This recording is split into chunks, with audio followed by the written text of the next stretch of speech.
السلام علیکم ورحمۃ اللہ وبرکاتہ۔ الصلاۃ والسلام علیک یا رسول اللہ صلی اللہ علیہ وسلم۔ کسی دانشور کا قول ہے کہ جس نے گناہوں کو چھوڑا اس کا دل گداز و نرم ہو جاتا ہے، اور جو حرام سے باز رہے اور رزق حلال کھائے پیے اس کی فکر میں پاکیزگی آتی ہے۔ اللہ تعالیٰ نے اپنے کسی نبی کی طرف وحی بھیجی کہ میری فرما برداری اختیار کرو ہر اس معاملہ میں جس کے بجا لانے کا میں نے حکم دیا، اور میری نافرمانی کسی ایسے کام میں نہ کرو جس کی میں نے نصیحت کی۔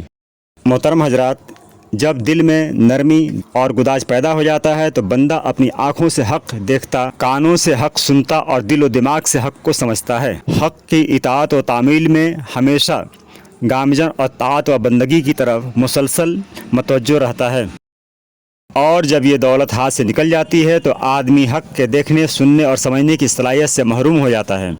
اب سرکشی اس کی رہنمائی کرتی اور مخالفت حق، پھر گمراہی اور پھر کفر و عناد پر ابھارتی ہے، اور ہدایت کی تمام راہیں اس کے لیے مسدود ہو جاتی ہیں۔ اللہ اپنی پناہ میں رکھے۔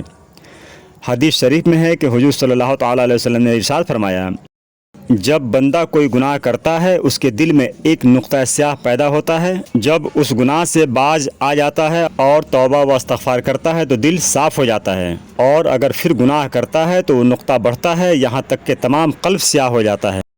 خلاصہ کلام یہ ہے کہ آدمی کے اعمال بد ہی اس کے دل کو تاریک، چشم بصیرت کو بے نور اور قبول حق سے دور کر دیتے ہیں۔